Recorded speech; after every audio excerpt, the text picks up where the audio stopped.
Welcome to the Virtual Memories Show. I'm your host, Gil Roth, and we're here to preserve and promote culture, one weekly conversation at a time. You can subscribe to the Virtual Memories Show through iTunes, Spotify, YouTube, Google Play, and a whole bunch of other venues. Just visit our sites, chimeraobscura.com/VM or vmspod.com to find more information, along with our RSS feed. And follow the show on Twitter and Instagram at VMSPod. Well, I am back after a bit of a hiatus after my dad's death.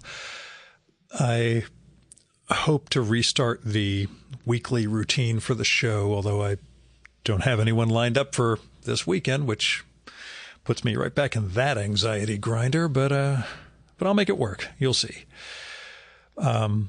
Thanks again to everyone who has written, texted, called, etc., with condolences and such. Your support has meant a lot to me.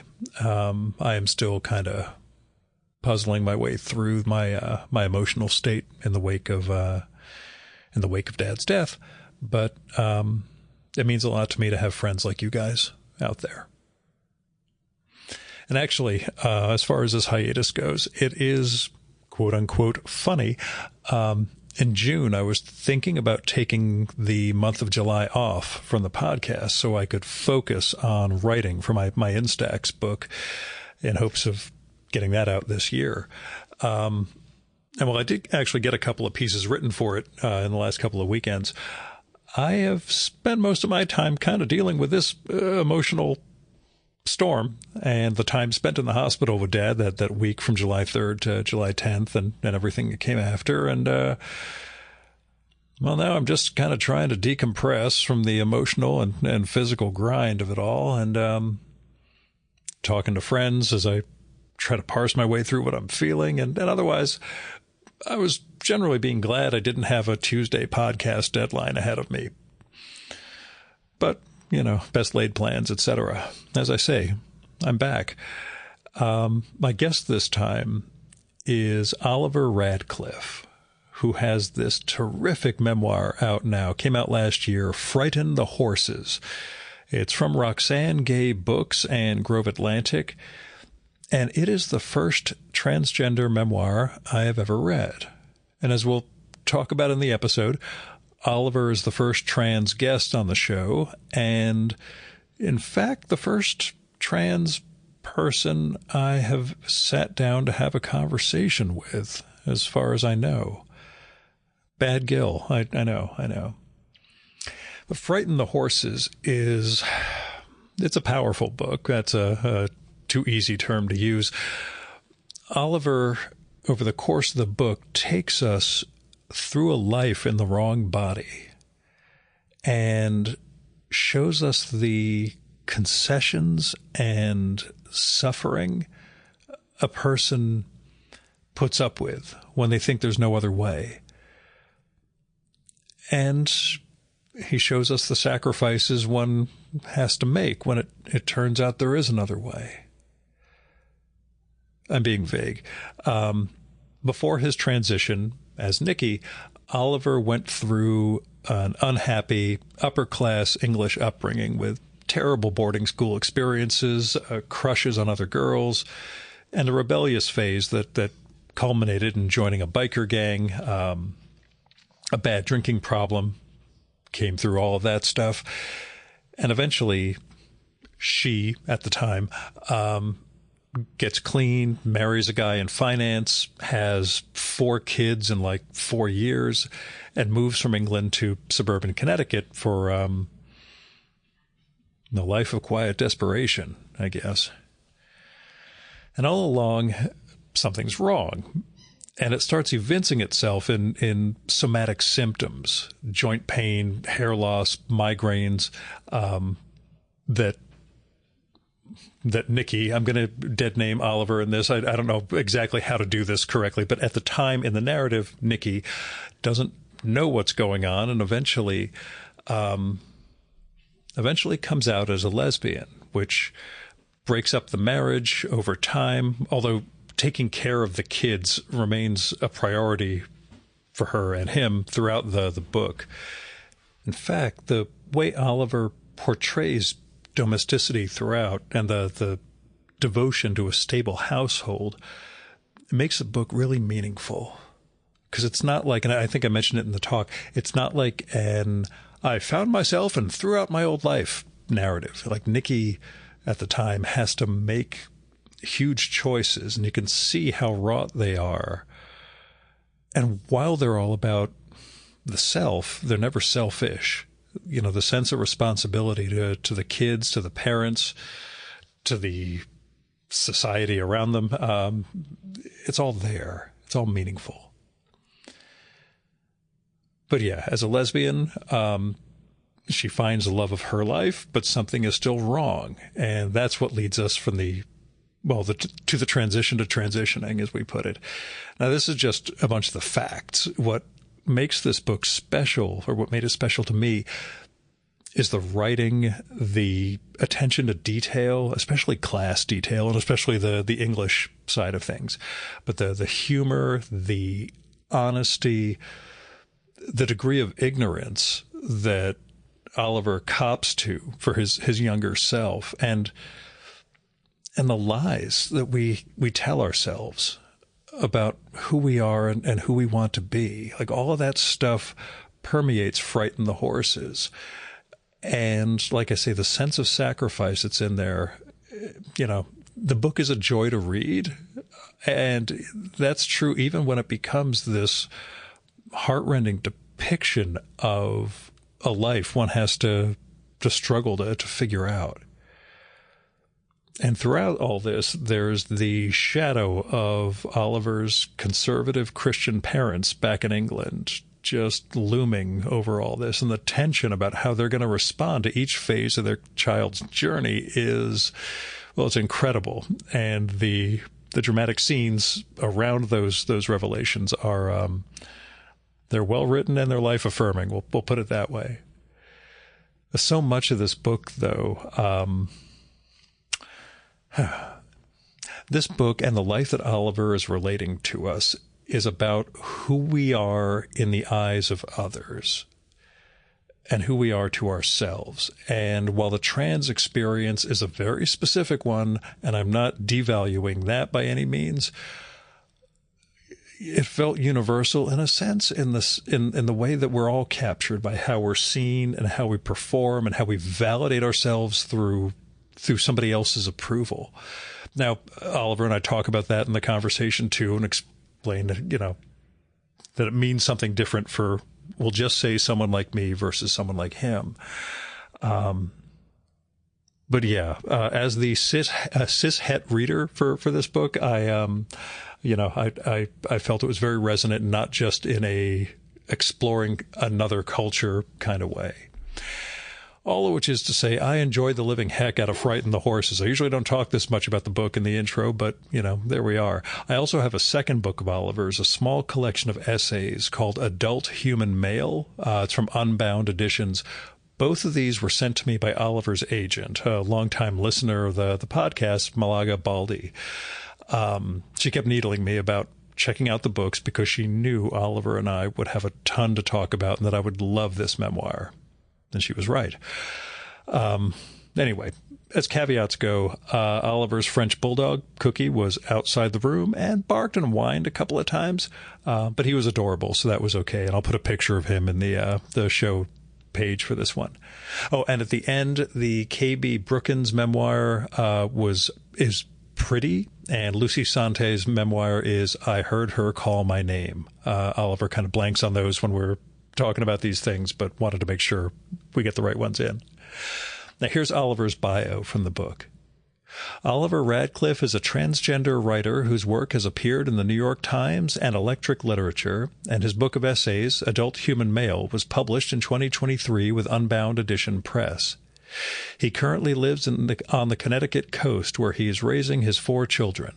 His new book is Frighten the Horses, a memoir. And now, the Virtual Memories conversation with Oliver Radclyffe.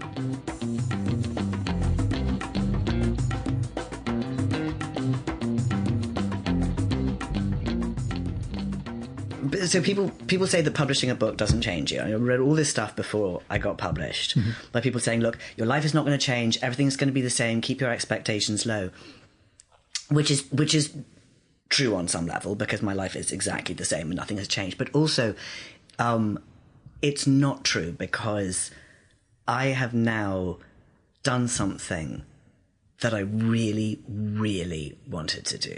Yeah. I've achieved something that I really wanted to achieve, and that I worked for such a long time to achieve.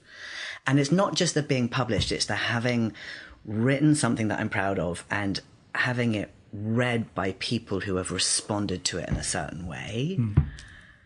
And that does change you. Yeah. You know, it changed me. It makes me feel like, a little bit like what you were saying about feeling like your podcast is this work that you're proud of, that you've achieved something that you really needed to achieve before you died. You know, I'm 54. I'm not getting any younger. Same as me. Well, there you go. Yeah. We look good for our age. We do look amazing for our age, actually. We get more handsome as we get older. But I hope I've got another 30 years of writing ahead of me. And I'm constantly looking at all those. I grew up on Mary Wesley, right? And Mary Wesley, apparently, she didn't publish her first book until she was 60.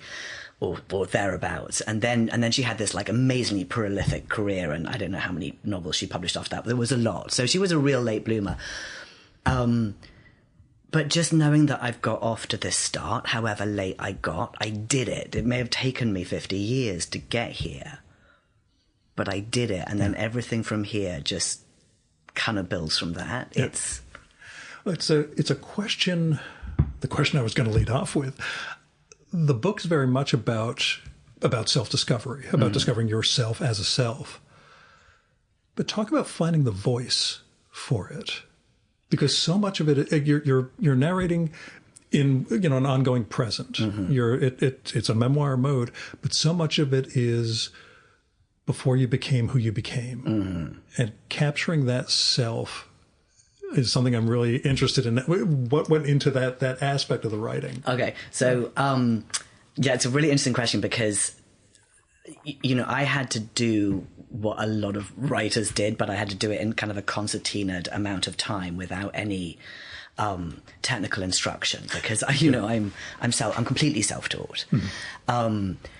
In that, when I first started writing this, because I've been sort of writing bits and pieces, dregs, all my life, all of it, a lot of bad poetry. I wrote the memoir before I wrote the little book of essays, by the way. I haven't had a chance to read the essays yet. Malaga sent them to me a couple of years or so before this. They got published first, but they actually got written afterwards, in a very short space of time. So, but with the memoir, I knew I wanted to write. I'd been writing, as I say, bad poetry, or like really bad poetry all my life. But I never had the confidence, and I never thought I had anything to say that anybody else would want to listen to. And it just didn't even occur to me to try and pursue it as a path. So when I first started writing this, I started writing because, like, okay, well, I've got quite an interesting story to tell now, so why don't I try tell it? And the writing was so awful. So awful. It was so earnest and melodramatic. Like, I didn't understand. I didn't know the word purple prose, but it was full of purple prose. And I was completely unreadable. And I because I thought, like so many people do when they start writing, I want to write something serious, and I want to write something emotional, and I want to really make people understand how, deeply they felt the experiences that I had, and all this kind of nonsense. And a lot of my friends read early drafts, poor them, and their responses were all the same. So we can't hear you. You're funny, and you're smart, and you're quick-witted, and this is the way you talk, and there's none of that in this book. And again, if I had gone to an MFA or a proper writing program, somebody would have explained this to me. But I just had to discover it the hard way, because I thought that if I wrote in my own voice, it would sound trivial. It would sound too lightweight. It would sound silly, right? It wouldn't sound important and serious enough. One of the things that changed me actually was going back and reading more humorous writing. I mean, I'm not saying that this is necessarily a humorous book, but it has... there's lightness to it, especially your dad gets all the great lines too. And it has elements, yes, exactly. But, you know, going back, and I'm just gazing at my bookshelves here, but going back and reading things like The Hitchhiker's Guide to the Galaxy, right? Okay? Well, my seminal works growing up. So. And I'm just saying, look, this is great literature. I don't care what anybody says. Douglas Adams is great literature. And then when... I don't know if you're looking... where you're seeing them on the shelf. I still have my mass market paperbacks from like 1983, 84. Yeah, me too. Falling to pieces. Exactly. The spine's gone. Exactly. But they've never left. But then when Less got published, and, you know, I'm not... so I hesitate to say I am not saying that I had any aspirations to win any awards with my writing. But just the validation that book got for, you know, was this joke that, you know, if you write a humorous novel, you're never going to win the Pulitzer, right? Yeah. And it was that validation of, for me, in my kind of immature writing state of, yeah, you could just write in your own voice. Yeah. But the second part of the answer is that I then had to write about the person that I was. And that's what I'm wondering, yeah. Yeah. And how different that person is. And how different that person is to who I am now. Yeah. And that was kind of excruciating because I'm really embarrassed by that person now, by that person's naivety and microscopically small worldview and complete lack of understanding about how the world works. And yet I had to really expose that in order for the story to be whole. Which works, you know, and it's not simply revealing those details. The tone of the voice is different over the course of the book. You'll also have to forgive me, and it's something I was going to mention in the intro, but I may as well mention it here. A, you're the first trans guest I've had. B, I think the first time I've sat down with anyone trans for a conversation. So if I say anything, you know, just if I screw things up as far as terminology, etc., please, it's I'll not correct you intentional. and we'll move on. Yeah, exactly. There was a degree, you know, reading the first half of the book or so, where I was still in a feminine pronoun vibe. Yes. And that was part of when I was telling my wife, I'm like, he is writing this book. And it was just that sense of like, but the person in that moment in the book. The protagonist at that time was a she. Isn't just female, but is feminine in certain ways. 100%. And that's what I was really fascinated by, the process of capturing that from the present perspective that you have, and how challenging that really was. Yes, and whether editors kind of helped with the... No, not with that part of it. Yeah. No, that was... it was very intentional to try and... Because I, you know, looking back, I almost feel like I should have written it in the historical present tense, which I didn't because I didn't know how to do that. And also I've never actually seen a memoir written in the historical present, but it could have been quite an interesting experience because I didn't want to have too much kind of retrospective, omniscient narrator in it. Exactly. And that's absent from it, and that's what makes it effective. Well, I mean, it doesn't undercut the voice. Some editors and agents who read it didn't like that because it's like that's not how a traditional memoir is written. But what I wanted to do was very specific, which is I wanted to, because I start out as this sort of wealthy, white, allegedly heterosexual, alleged woman, you know, to all intents and purposes, really living in that life. The way I was perceiving this memoir was, normally when you pick up a trans memoir, you're picking up a book by somebody who's probably known they're trans for a very long time and is writing from the perspective of someone who's known they're trans for a long time. So it's, you know, when I was a child, I was dressing in my mother's clothes or whatever it was. And so there is sometimes, I think, a gap between a cis-het reader and the trans protagonist of the book that exists from the first page.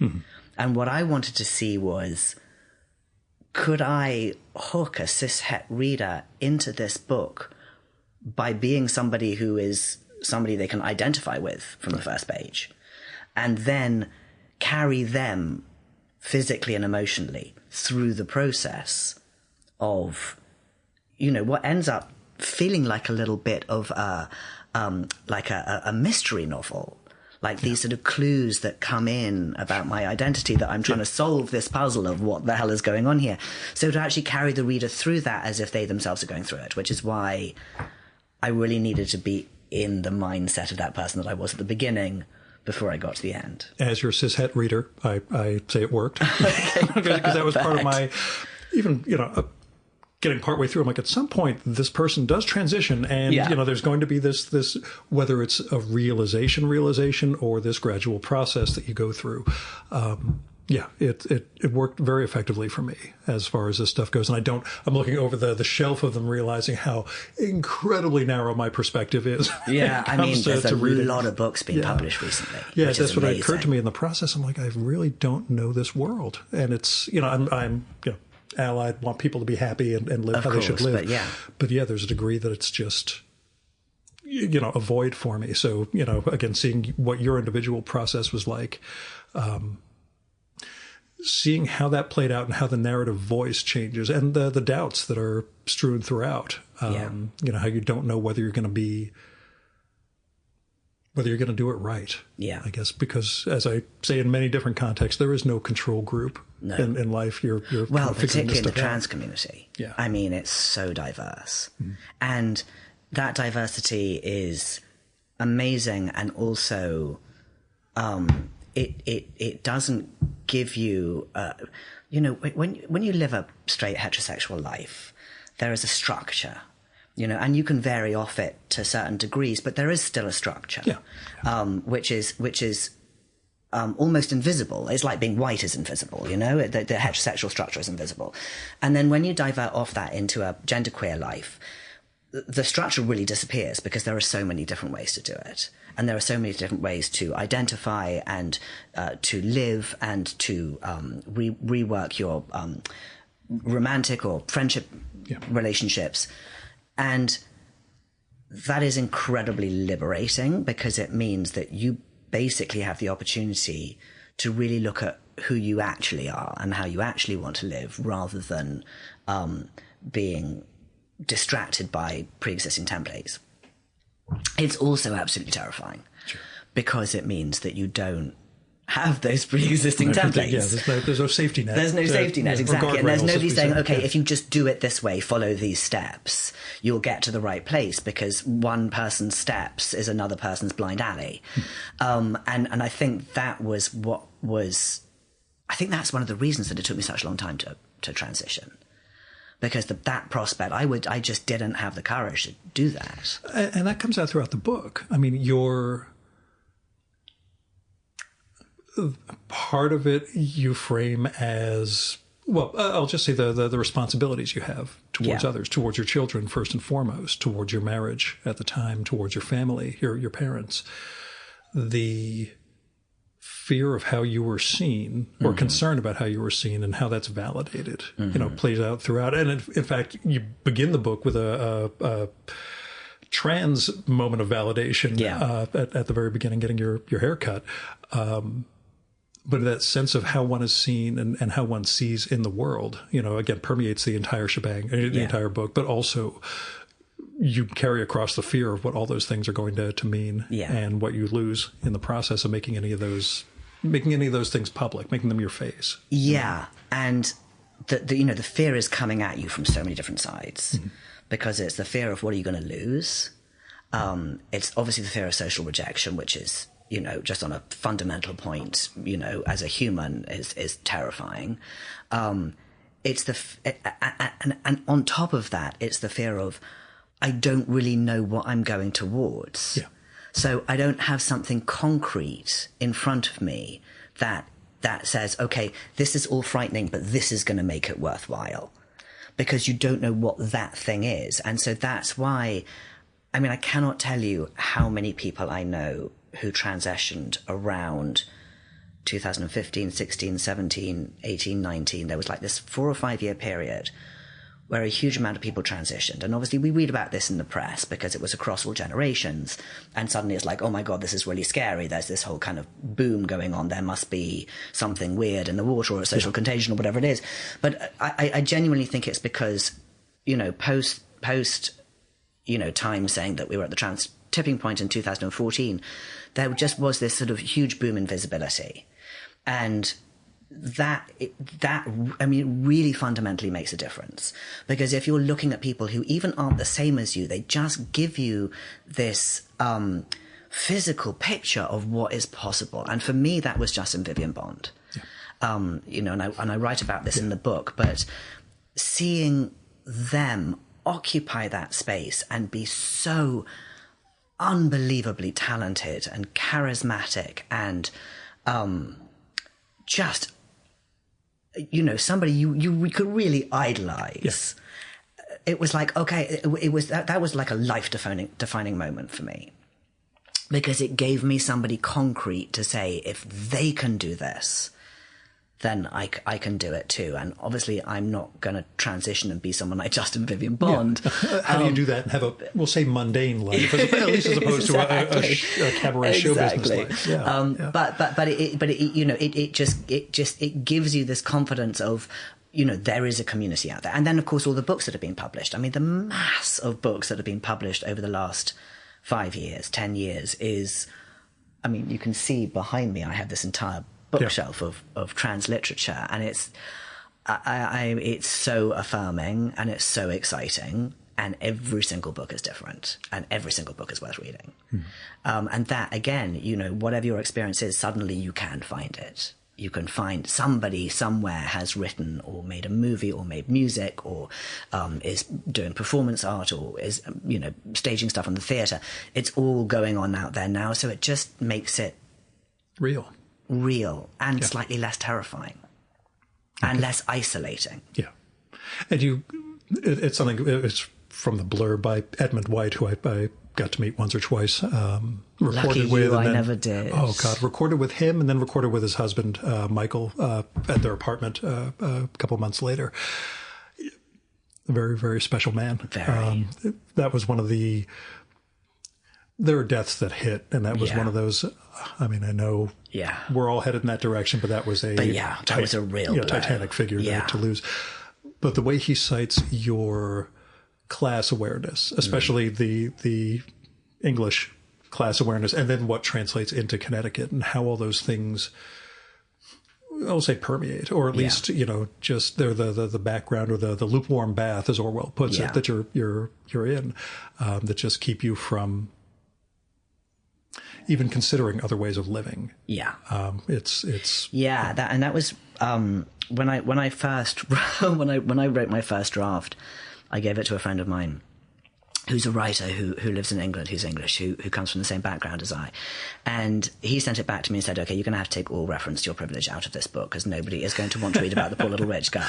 To me, that made it much more fascinating. I know, and I'm like, okay, firstly, I literally cannot tell this story without referencing my privilege. And secondly, on the back of that, you know, I had at that point spent my entire life trying to pretend I was something else other than what I was in order to please people.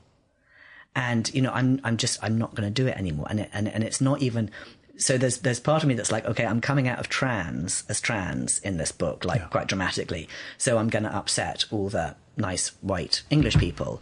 And at the same time, I'm coming out as upper class English. So I'm possibly going to upset all the trans people because of my privilege. But you know what? It's your story. This is my story. This is the truth of who I am. And so I just have to tell it. And so I really lent into the privilege stuff because, you know, fundamentally it does explain why I was so unknowledgeable. But also, you know, I have to, because I've had so many conversations about people since the book has been published about that, because I think that was, you know, a lot of the feedback I got was, wow, how did you know so little? Yeah. And I say, well, it was my background. And they were going, really? And so I really had to restrict you that much? I know. So I really had to re-examine that. And I was talking to another friend who came out late, and we were laughing about the first time that I learned that the rainbow flag was the gay symbol was when I was reading a Dave Eggers book, and he mentions it.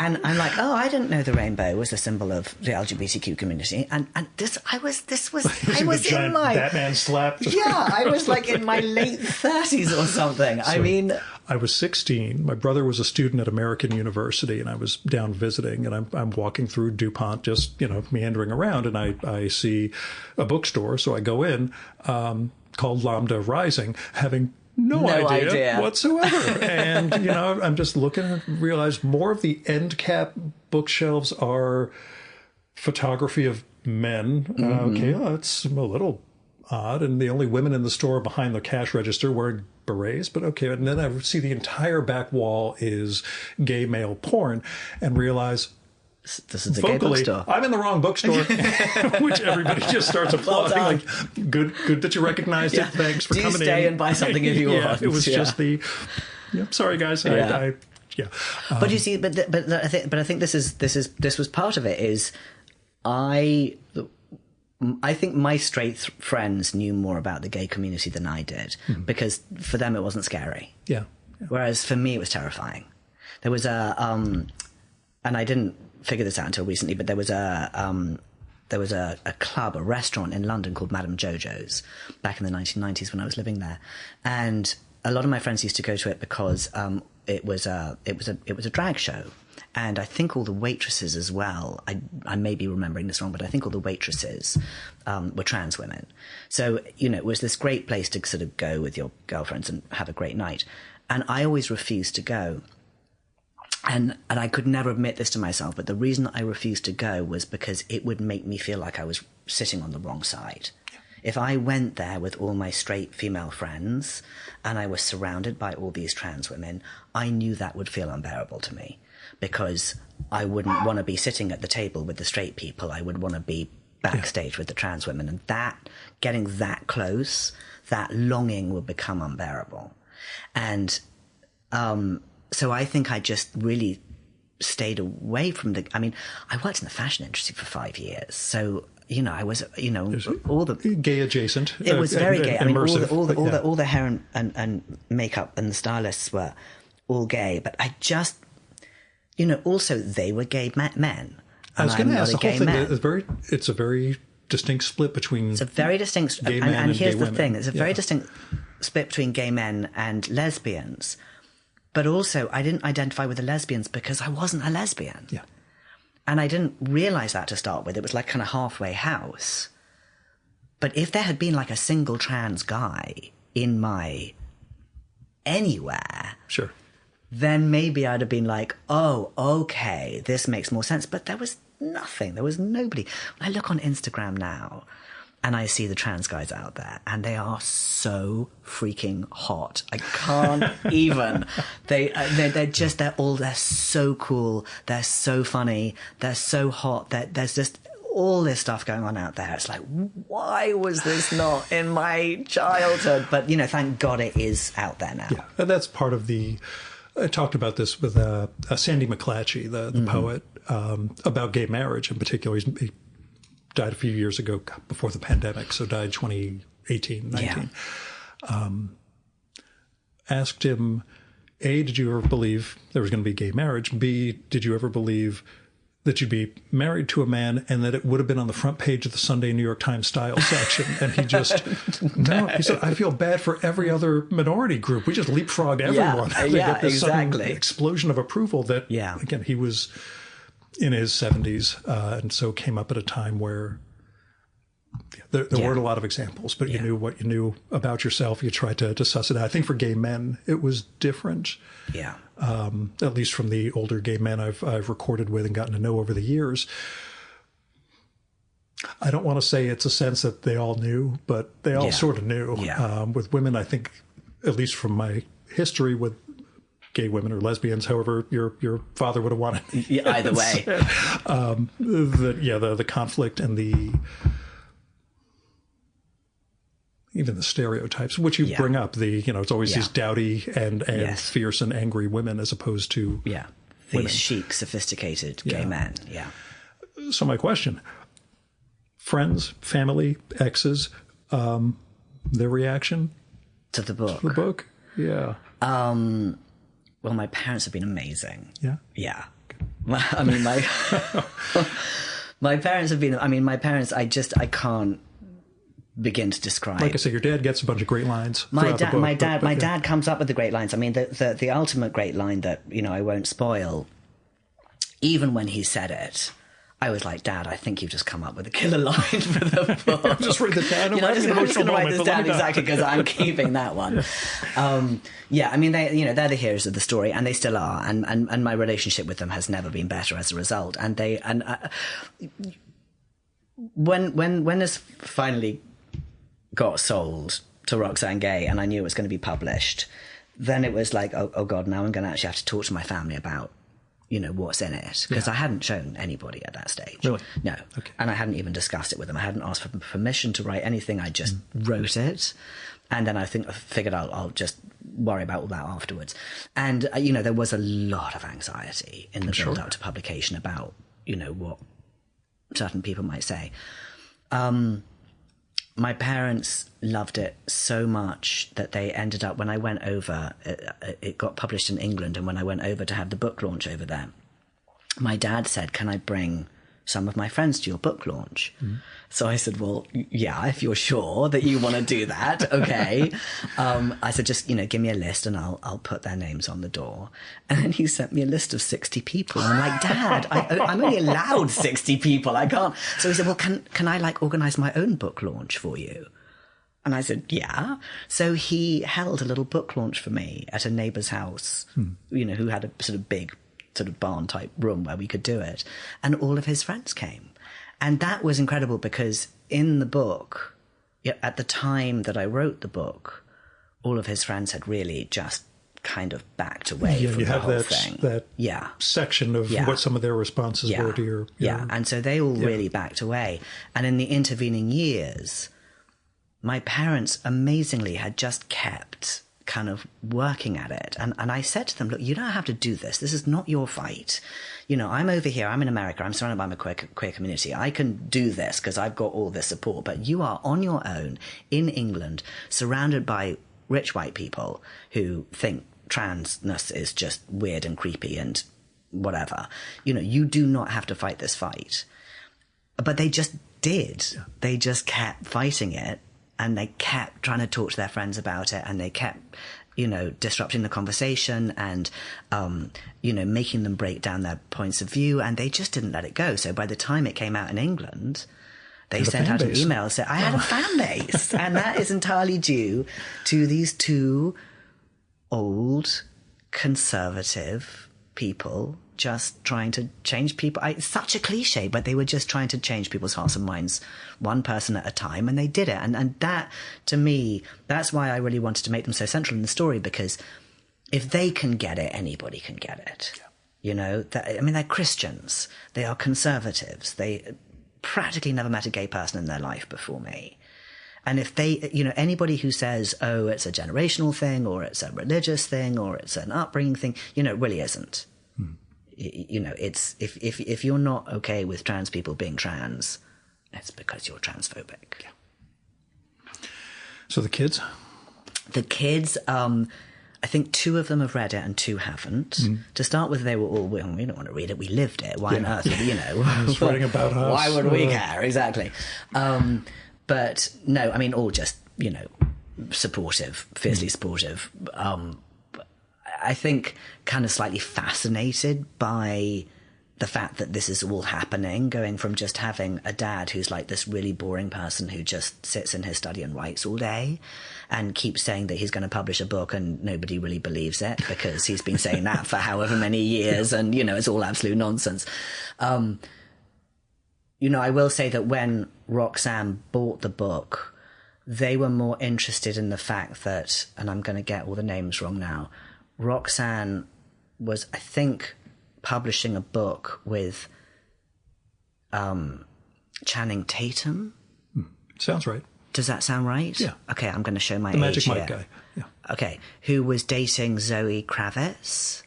Sure. Okay. My wife would know all this stuff. And I think they were getting married. I could have Channing Tatum's wrong. Anyway, some very good-looking actor. I think Jason Momoa was with No, that was with Lisa Bonet. With okay, anyway, it just goes whatever. to show that we do not know about this stuff. I don't read. Yes, I divorced myself from culture like 30 years ago, okay. and I'm so we're just going to fine admit our with it. age, and this is fine. But the point is there was like a 3 degrees of separation between Roxane Gay and Zoe Kravitz, and Zoe Kravitz was about to get married, and all my kids really wanted to know was, could I use my contact through Zoe to get invited to the wedding? So I was like, no, probably not. But I love that. You are at least excited by this. Yeah. Exactly.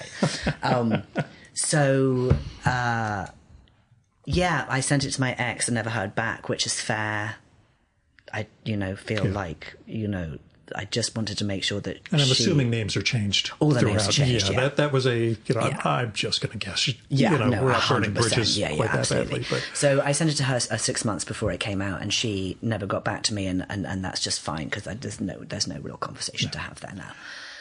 I will ask the difficult question, where this is somebody you're in a relationship with when you thought you were lesbian, or at least that was your framework, and her concern as you discovered your trans identity was, what if you change into someone I can't love anymore? Yeah. Beyond the particulars and the details and all, was she right? Yeah. Okay. 100%. Yeah. And it... Because you rebel against that in the moment. It doesn't matter if I'm at masculine energy, we're still who we are, but... Yeah. No, 100%. I mean, it was hard to write about that, because what you feel emotionally is so divorced from what you know intellectually. And when you're that much in love with somebody... It'll survive anything. That emotional attachment will survive years of you saying, this really could not have worked out. But no, there's no way it could have worked out. And she knew that. She knew that from really early on. And it's part of what makes the book so heartbreaking. I mean, there are things, as I mentioned, your sense of what other people see when they see you and what those relationships are like. Your process of discovery, at no point do you frame it as, I have to be me, and just throw off everything. Yeah. The agonies you go through in terms of the personal relationships and everything you're afraid you're going to lose and what you do ultimately lose, they're not light in the course of this book. You feel them very deeply, regardless of cis, het, or whatever. Yeah. On a human level, there's a sense of this is a person who is struggling with who they are and potentially going to lose a lot in the process. Yeah, of I mean, finding I look back at that particular time of... I'm sorry about the dog. That's okay. Is that going to drive us crazy? No. Okay, good. I have a little dog sitting outside the door, and he's very upset to be not included in this conversation, but he is a French bulldog, and he snorts and farts, and we do not want him in the room right now. So if you can hear little muffled whines and barks outside the door, I apologise. Looking back at that particular period of time when I could feel her pulling away, and I really felt like my heart was being ripped out through the front of my chest. I mean, all the cliches of what heartbreak feels like.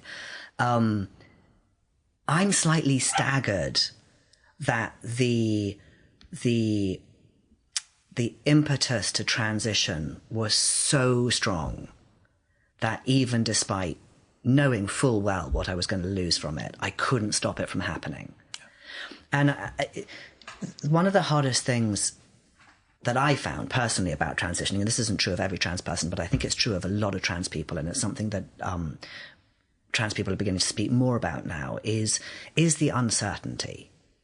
Because there isn't a blood test that says you're trans. There isn't a brain scan that says you're trans. There's not anything physical on your body that tells you you're trans. It really is just this knowing. It's like a knowing.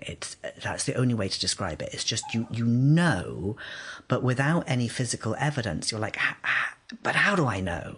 What if I'm wrong? Are there other reasons why I might be doing this? What exactly is going on here?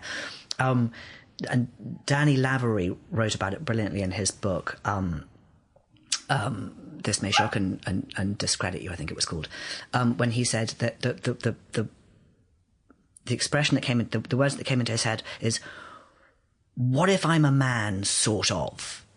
And then once that came into his head, he couldn't get rid of it. And it's like that. It's like, I sort of think I'm a sort of man. Yeah. And then that just gets stronger and stronger until you just can't get rid of it. Once it's come out, once that is in your head, it just never goes away.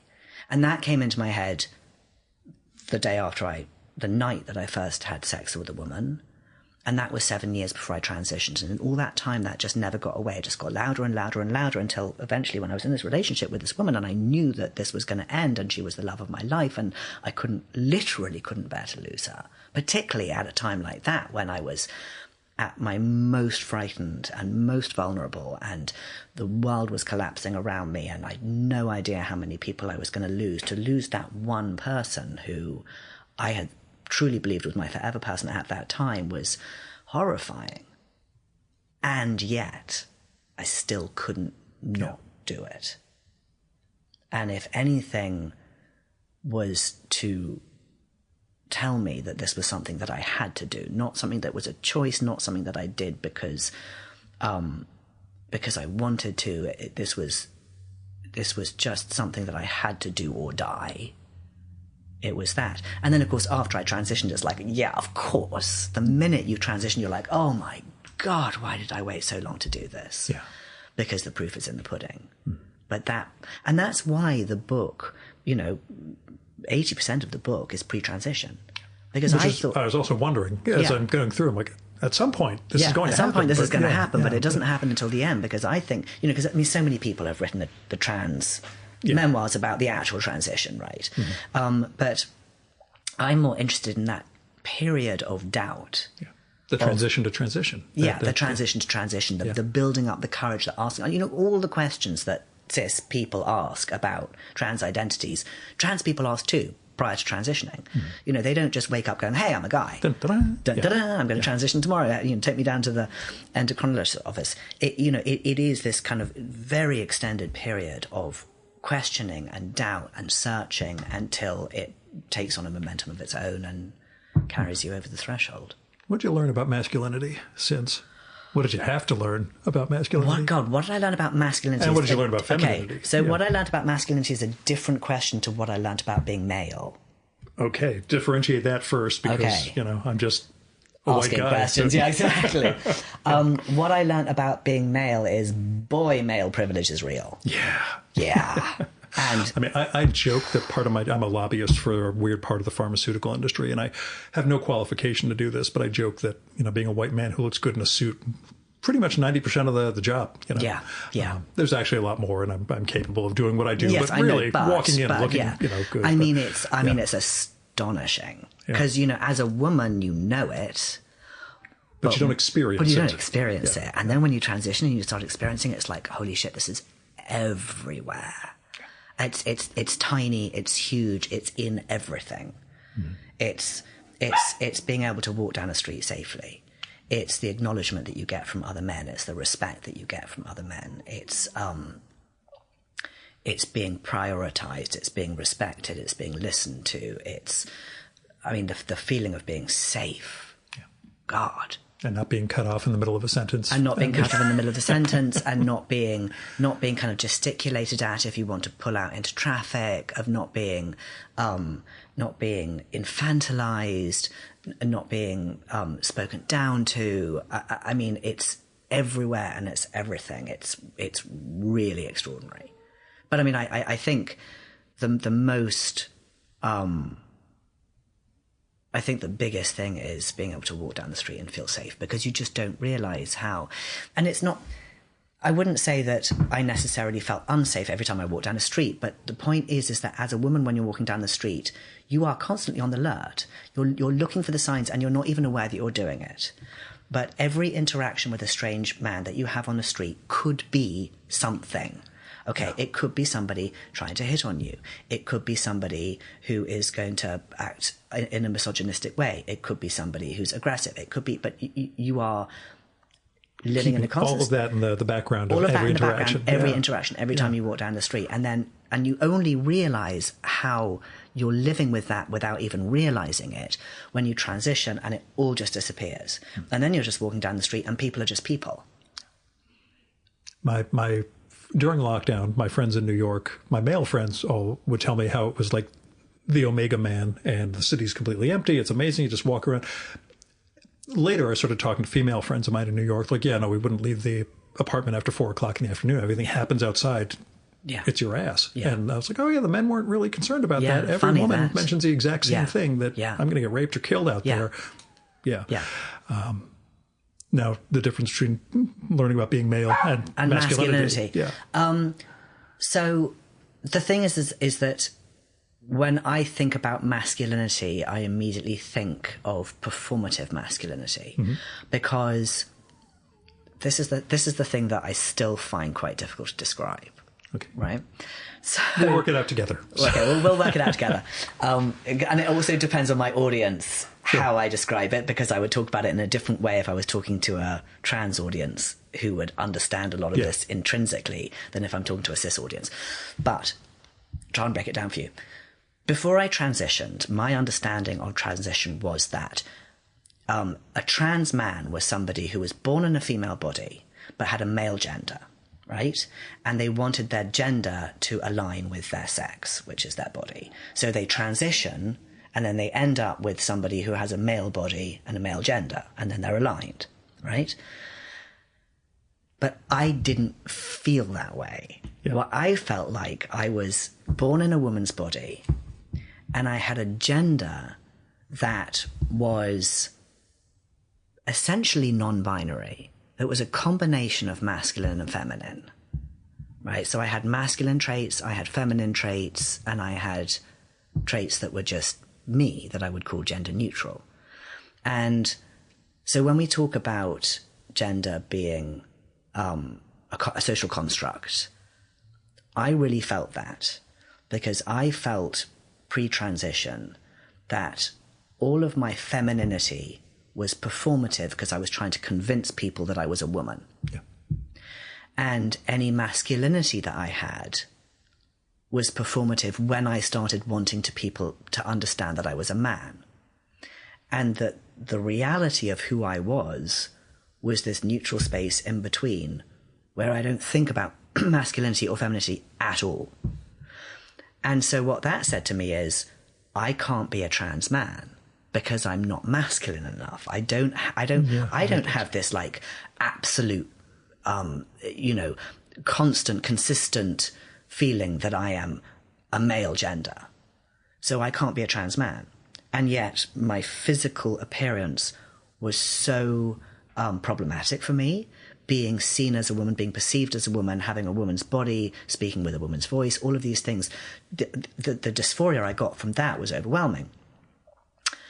So then, and it was my son who kind of figured this out for me when he said, what if it's not about your gender? What if it's about your sex? What if it's actually about your body?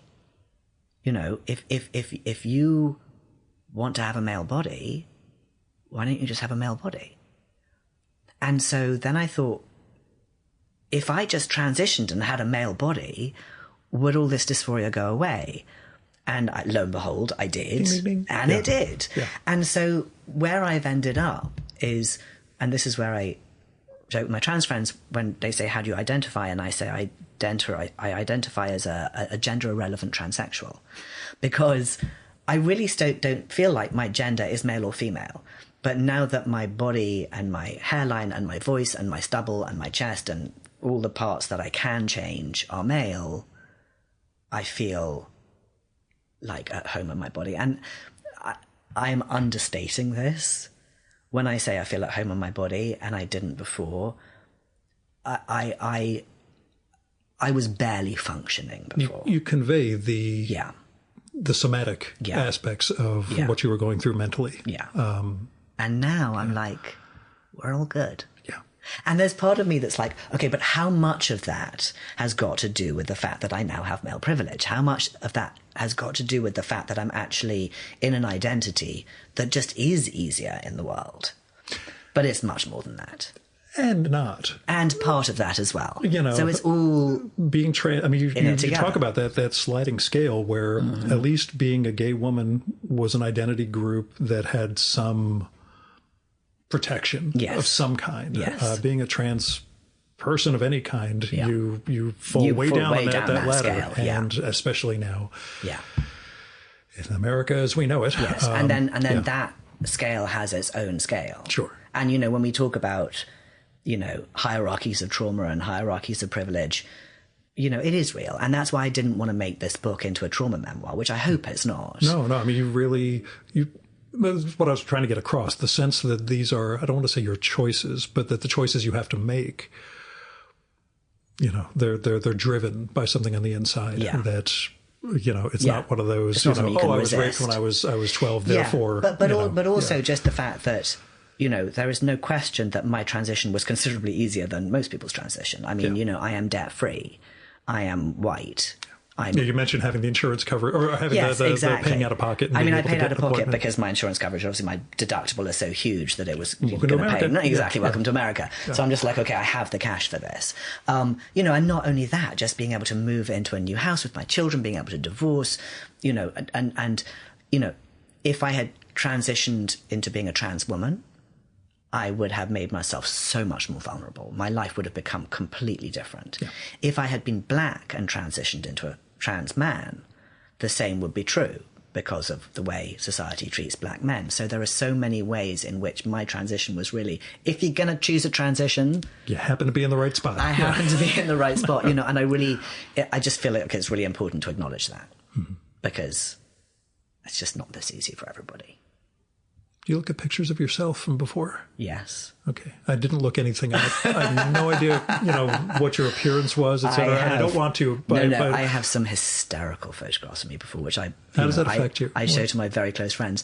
I'm embarrassed enough about what I look like when I was younger. How does it affect me? That doesn't have a... How it affects me is there are certain pictures that I will pull out just because I think they're hilarious. I'm going to show you this one. Okay.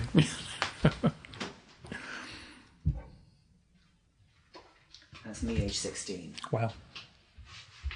So this is a studio shot, and I look like a little debutante. Yeah, this glamorous thing. You don't have, because you weren't in America, your hair wasn't standing My hair wasn't exactly. 12 feet, I think most of the time it was, but my parents obviously said, for the sake of the studio portrait.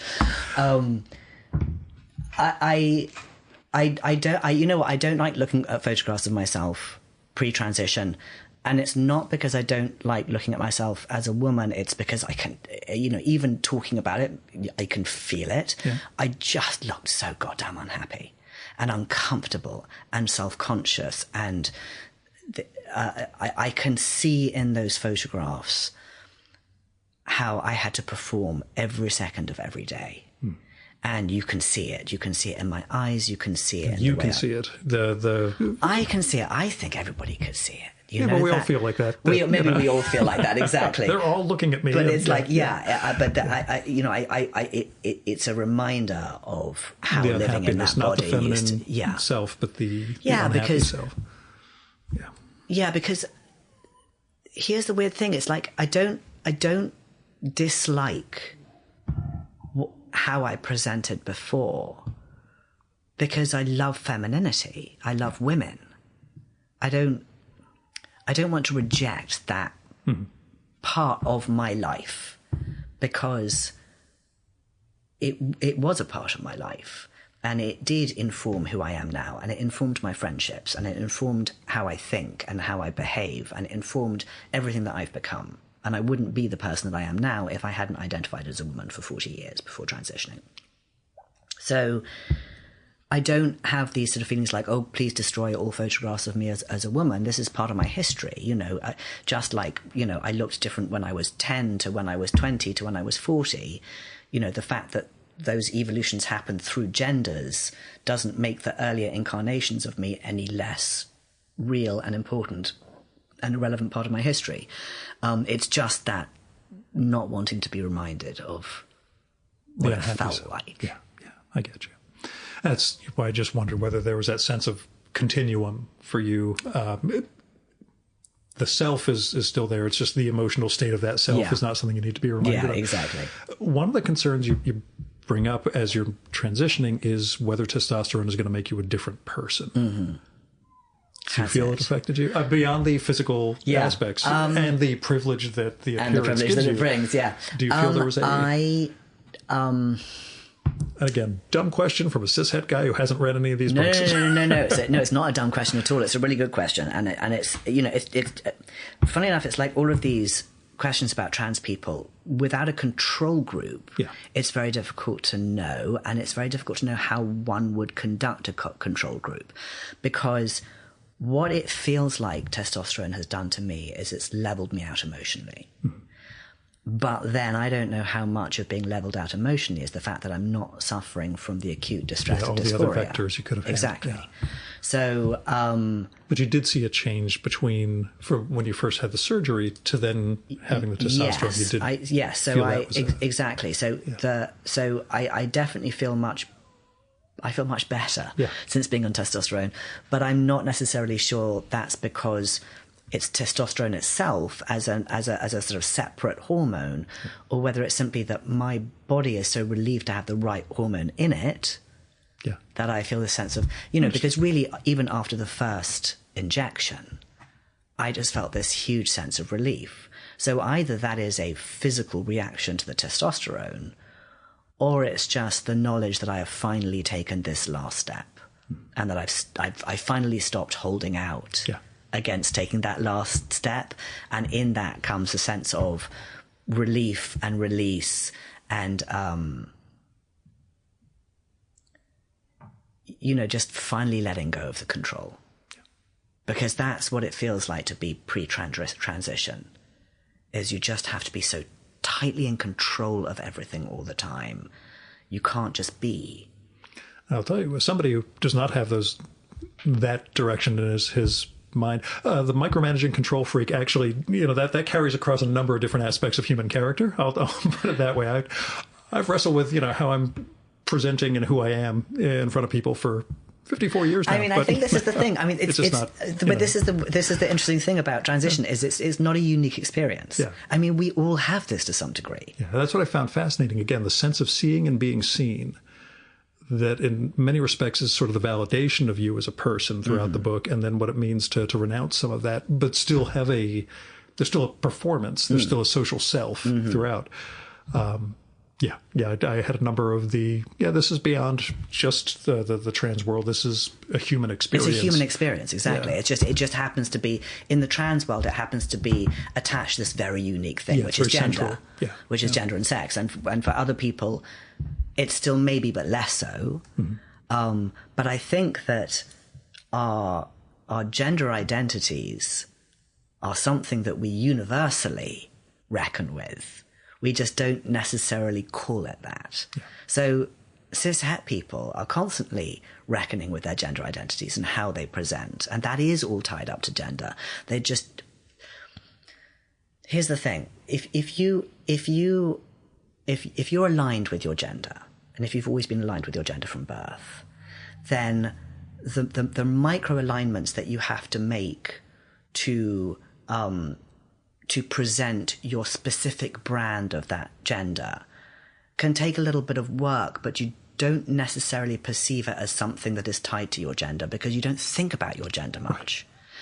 Whereas when you transition, you suddenly realize how much of your identity is tied to that and how people perceive you, and that if they start off perceiving you the wrong way, there's no way to adjust for that, right? So, and this is why when I talk about, David Bowie giving me this insight that I'm not I'm not a masculine woman, I'm a feminine man. And so I have to transition, because as long as people first and foremost perceive me as a woman, any micro adjustment I make around that isn't going to work. Yeah. At the core, it's still... it's still wrong. Whereas the minute people perceive me as a man, I don't even have to think about those micro adjustments. So it's like me sitting here in front of you, and I don't think anymore about whether my turn of phrase or the way I sit or my hand mannerisms or anything that I do with my body and my presentation might come across as masculine or feminine.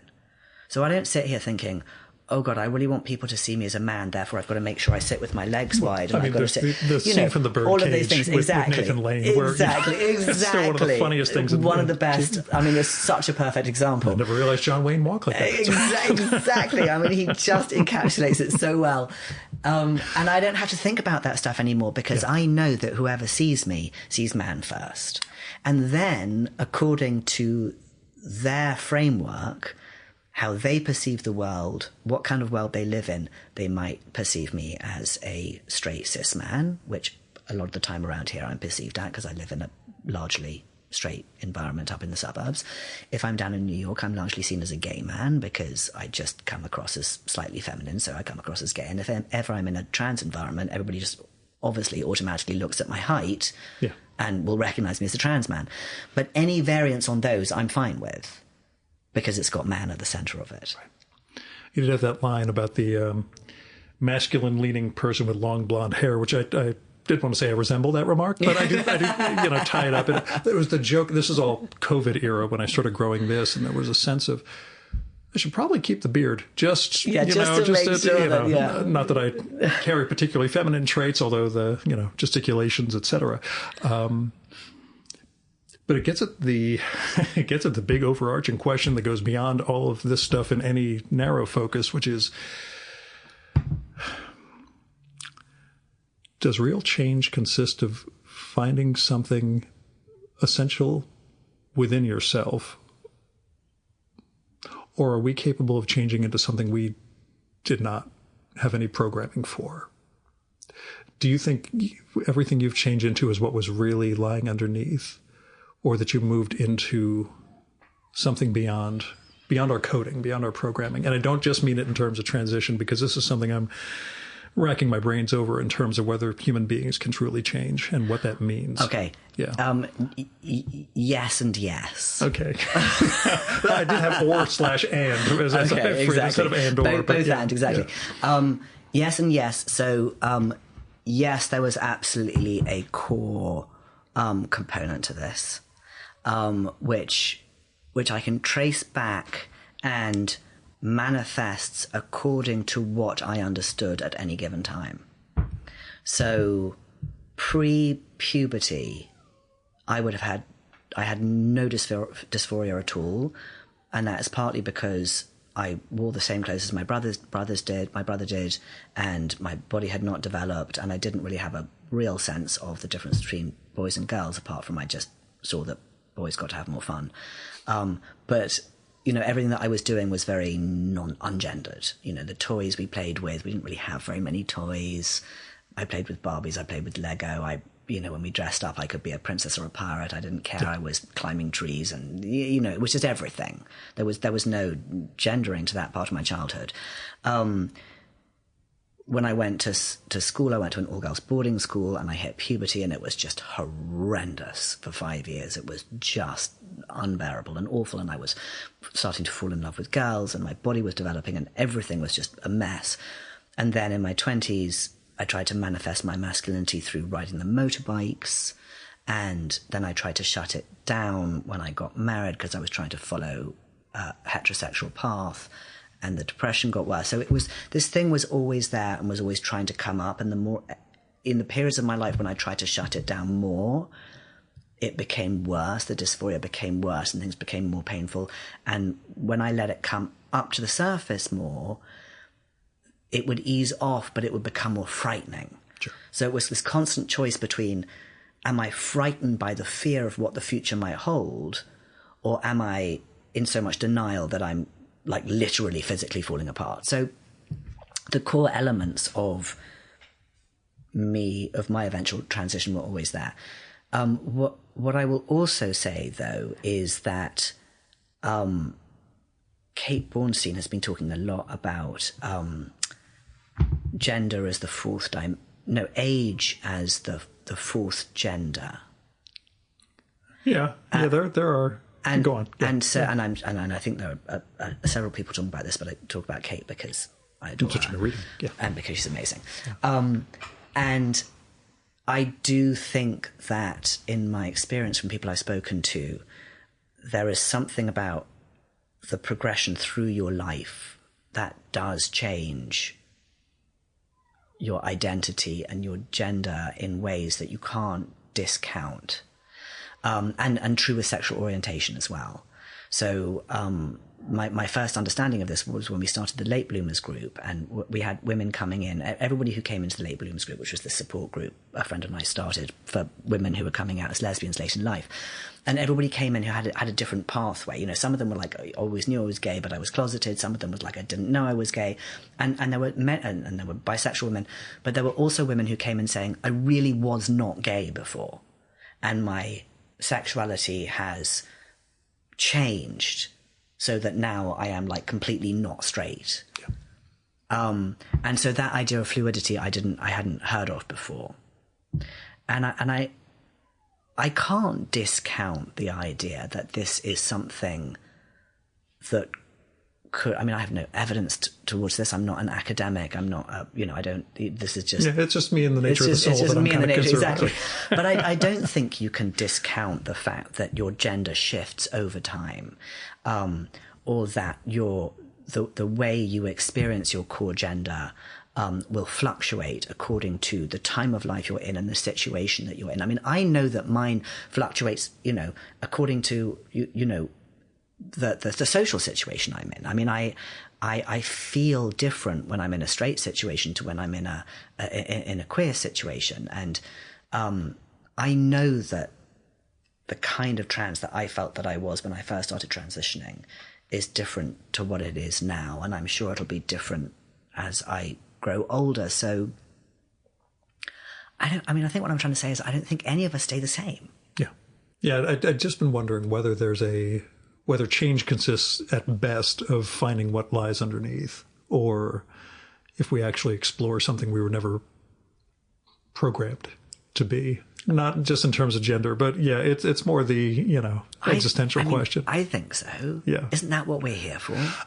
I don't know. I mean, a lot of people tell me it's all about just trying to get rid of all the detritus and all the trauma and find the core self underneath. I'm like, well, that's good, but I don't know. What about exploring into something that we were never meant to be? I don't think it's okay. So yeah.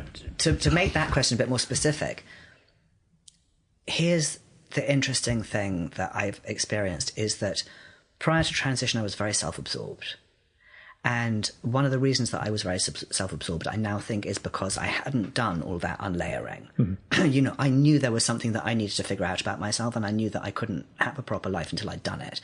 And so that does, and I mean, it's another reason why my relationship ended, is because, the amount of self-absorption you have to be locked into when you're going through that period of change, it's pretty hard for a partner to deal with.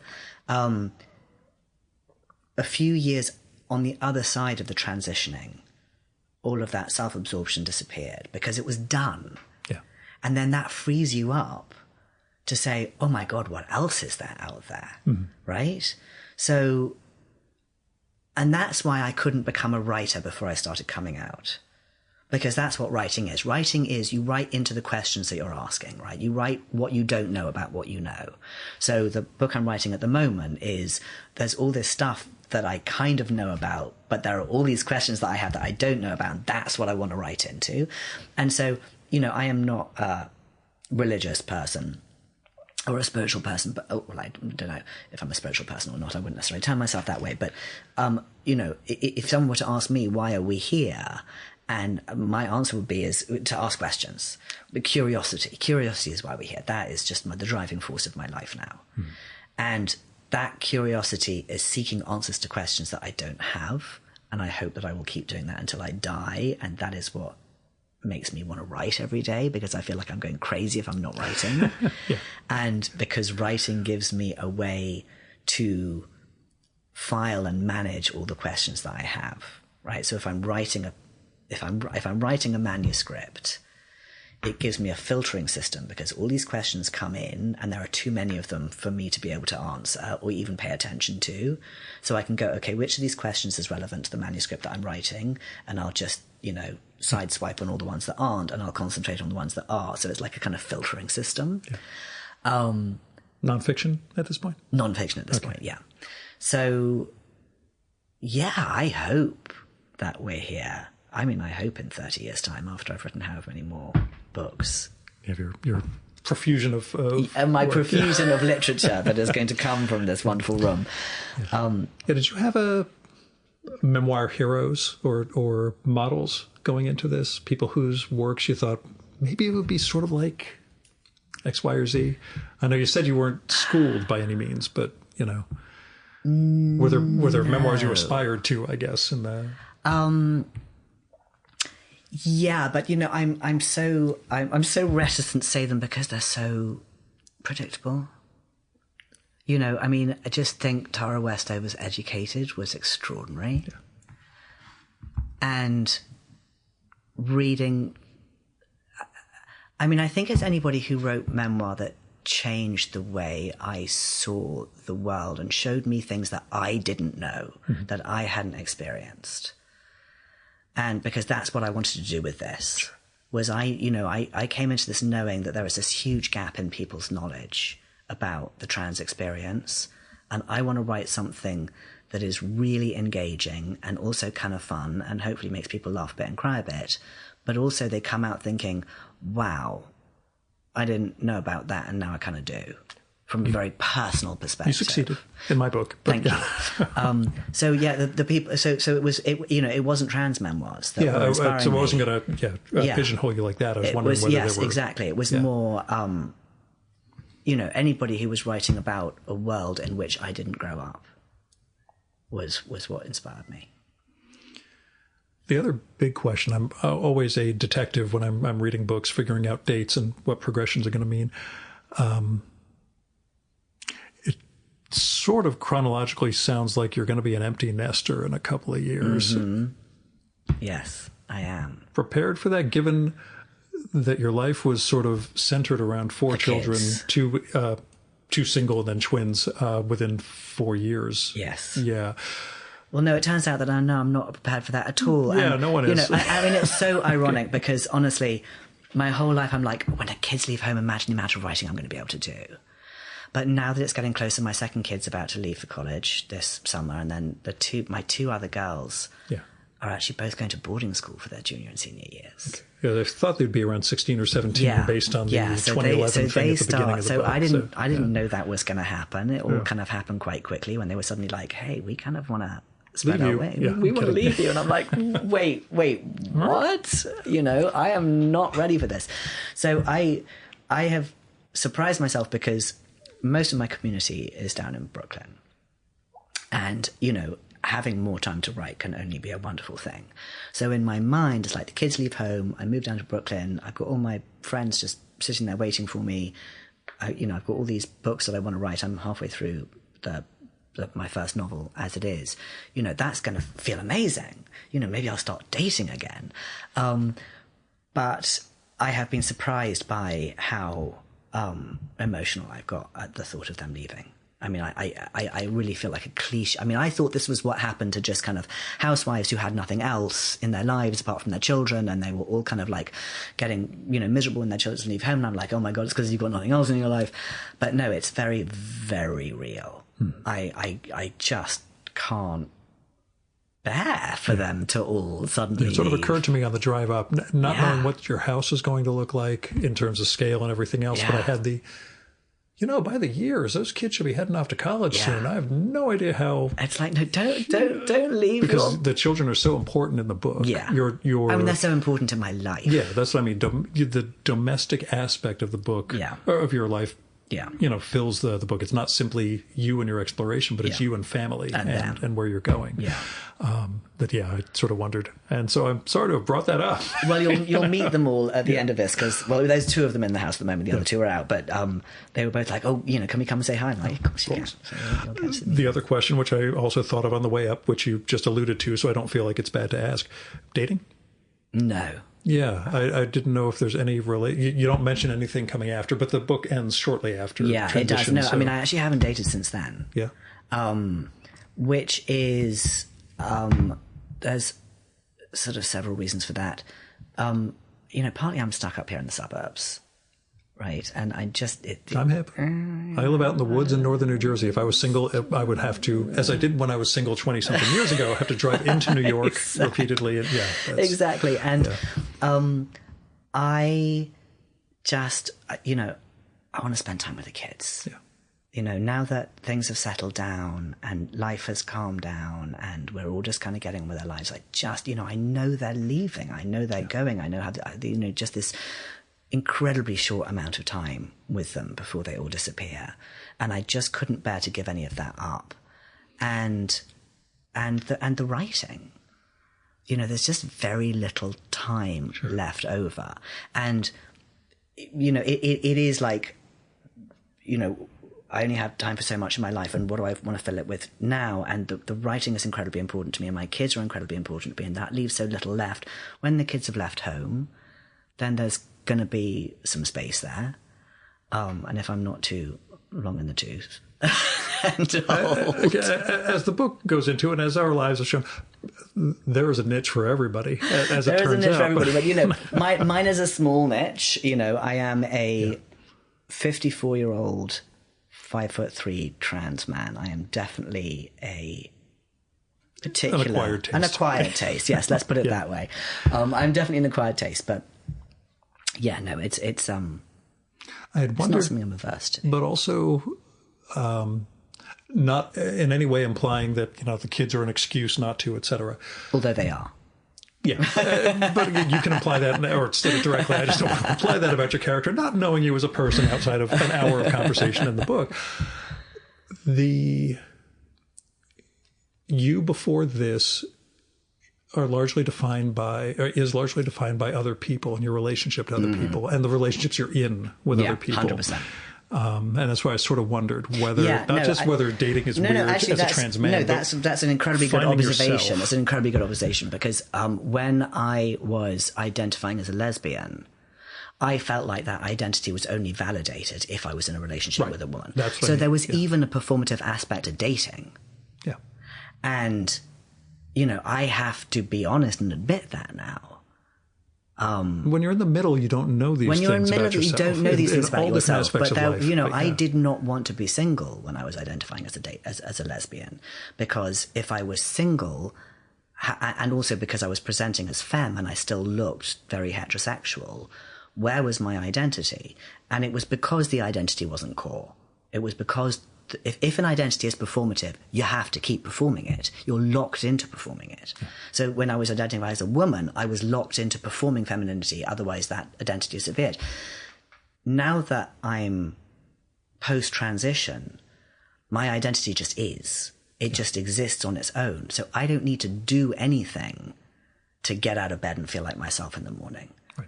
I don't need to wear anything special. I don't need to date any particular person. I don't need to behave in any particular way. I just get up and I am. And that is how that's a liberation that I never thought I would reach. And I perceived myself in, as you rightly surmised, in relationship to other people.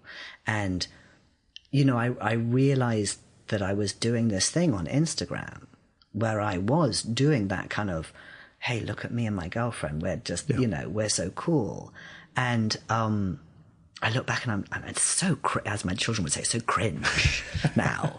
But it is. Kids can just knife us to pieces. I know, they really can. And they said like, oh, Dad, you're so cringe. Yeah. But I really was doing that. Yeah. And now I can see it, but I can only see it because I don't need to do it anymore. And so this is why, you know, this is another reason why I haven't been dating, because I don't need to. Yeah. That's what I wondered, whether how much of it was incidental to the life you had built and how much was that realization of, I was always defining myself by the relationship I was in. And which is why I think, you know, another reason why, you know, and you when you get to this age, you do analyze what a broken heart means, you know, because the pain is real, but it is interesting a few years out, and it's now been 7 years, I guess. So I have a little bit of perspective on it to look back and go, okay, why was that pain real? You know, what was I losing that felt so annihilating? And, you know, yes, it was that we had this amazing connection, and I did feel like she was my best friend, and to be, as I perceived it at the time, abandoned by my best friend at a time when I was so vulnerable was intensely painful. But also at a time when my whole identity was fracturing. to lose that part of my identity on which I'd hung so much weight, this relationship that I had presented to the world as, I had met the one. I was in the perfect relationship. Look at me, I'm like the successful lesbian. To have that disintegrate at that time was just sort of almost more than I could bear. But it does, cliche after cliche, go back to that Mary Oliver poem when she says, and I'm going to misquote it, I'm really sorry. Somebody once handed me a box full of darkness. It was years before I realized that this too was a gift. Mm-hmm. And the end of that relationship and what I had to reconcile within myself and understand about myself after it gave me the freedom that I have today. And which means that if I have a relationship again, and there is an if there, because I could quite happily not. Nobody knows, and I have been on my own for a very long time. Yeah. So I'm just very used to being on my own. I'm very aware of that about myself. I know it sounds, again, like it's going to foreclose any possibility of stuff. I will say a friend of mine who's around our age who has also just focused on his art and just screw everything else. I don't need any of that. Recently reconnected with somebody from his past and is deeply in love in a way I've never known him to be from the 10 plus years we've known each other. And it's one of those, I'm glad life just threw this curveball and weird shit happens. Of course, it would be so don't just avoid it, but don't go chasing. But it just means that if I do have a relationship, it will be with somebody with whom I do actually have a real connection rather than a let's see what happens. Either a let's see what happens or a kind of a transactional relationship. Yeah, a kind of I need somebody to come in and fill this gap in my life or this kind of part of my identity or this kind of whatever, and so I need to find somebody who is going to fulfill that specific role. Yeah. But finding yourself in somebody else is not. It's not healthy. It's not for me anymore. Yeah. So the big last question, which I did warn you before coming up here, what have you been reading? Okay, well, I'm going to pull you out because you did forewarn me. Yeah, and trust me, the people who get so angry at themselves, no, you cannot throw a question like that at somebody without warning them, because I'm sitting in a room full of books here and I would not be able to recall a single title. Of course. No. People have like a stack on their nightstand and can't think of a single one. I know. So I pulled these two out. So Apacities by Sophia Samatar, which I've been reading a lot of books about writers writing about writing. Mm-hmm. And this one I just thought was exceptional. Somebody's mentioned that recently, wonderful. And I just don't know where. It might be in a newsletter or something. It's beautiful. It's published by Soft Skull. And I really loved it. Might have been from them, actually, since I'm now on their email list. This is well worth picking up. But this one, which I have just started, so I can't tell you that much about it. It's Vivian Blackwell's Worthy of the Event, an essay, and all of my trans friends have been talking about it. And when you hear about a book that you can hear the kind of excitement in their voice, and it's published by, who's it published by? It's Little Puss. And you get this kind of, you're out to dinner with somebody and they're like, have you read? And somebody else is like, and then they start talking about this book and you're like, I have no idea what you're saying, but I have to go and read this book now. This is why I ask this question to people, because I love to hear what people are enthusiastic about. It's been sitting on my nightstand for a while and I just picked it up and I swear to God, I got through the first chapter and I'm like, okay, cancel everything. It's the same feeling that I had when I first picked up Females by Angela Long Chu, and I'm like, okay, I'm not making dinner tonight. I'm just going to read until I finish this book.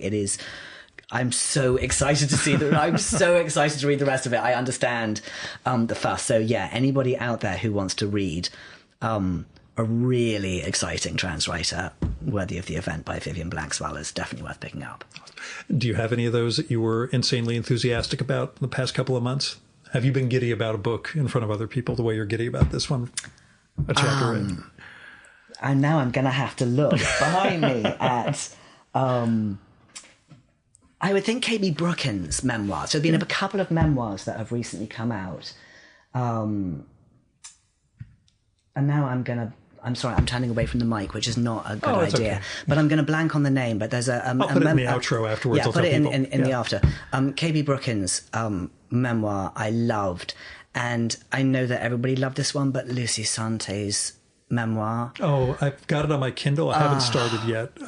God, she's good. We've got some mutual friends, and I always have the She is. Picture. Yeah, she's so good. Yeah. And it came out at about the same time as mine. And I'd had a really interesting conversation with Roxane Gay, my editor, when I submitted my manuscript. And I was worried that there was stuff that I wanted to write about that wasn't in this book. Because I had that like kind of huge ego thing of thinking I have to cover everything. The entire experience that everybody will ever talk about. Exactly. Yeah. And Roxane was like, yeah, no, that's not going in this book because this is a completely different book. And if you put that in this book, it will be a completely different book. And then as soon as I read Lucy Sante's book, I'm like, thank God, because she's done it, and she's done it like so much better than I could ever possibly have done this. So we're fine. Somebody has put this out there, and it's Lucy, and it's amazing. So 100% buy that as well. I look forward to checking that out, along with finally pitching her on doing the show. So in the meantime, that's the last question I forgot I was going to ask you. Go on. Did you ever meet the Oliver who inspired your name? Because you have the moment where you hear the name where they said this person works at the center, and you have the moment of discovering your name. And I was like, it doesn't quite mention whether he ever actually met that Oliver. That's really funny. I should actually follow up with my friend and get an introduction. You never met the original? I'll say the original Oliver. You know what? I never even thought to follow that lead. That's a really good idea. Like I say, I read like a detective. I need to call Daisy, in inverted commas, in the book and say, look, you need to get me an intro to Oliver. Because he must be out there somewhere. And that will go on your Instagram. I know, that will go on my Instagram. Oliver and Oliver, exactly.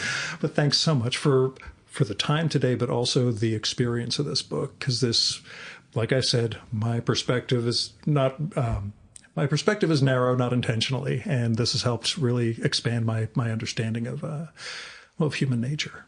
So amazing. Thank you so much for inviting me on. It's been a pleasure to chat with you. Thanks.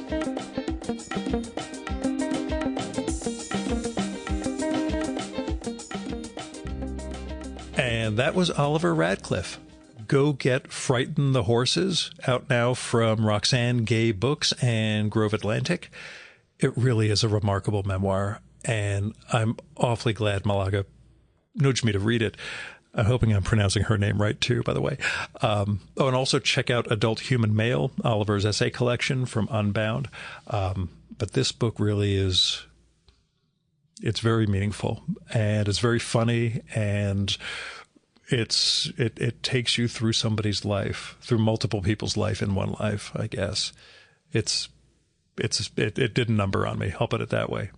Also, go visit his website, oliverradclyffe.com, where you can find out more about his books, essays, events, Substack, and other stuff.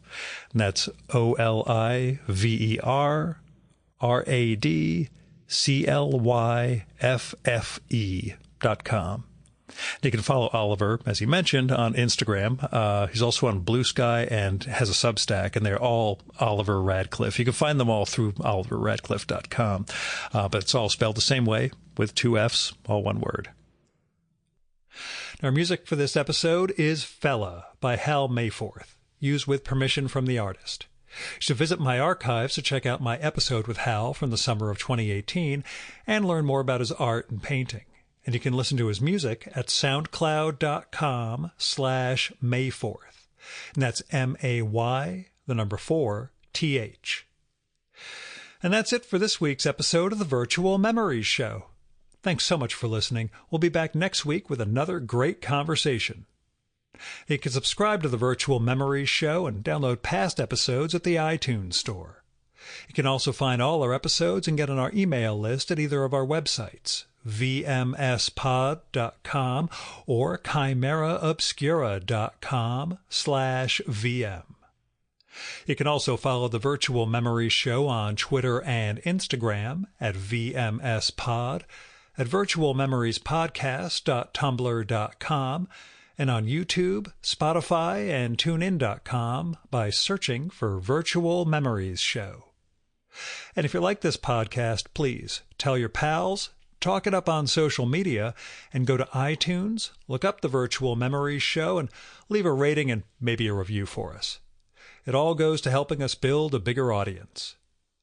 Now, you've been listening to the Virtual Memories Show. I'm your host, Gil Roth. Keep reading, keep making art, and keep the conversation going.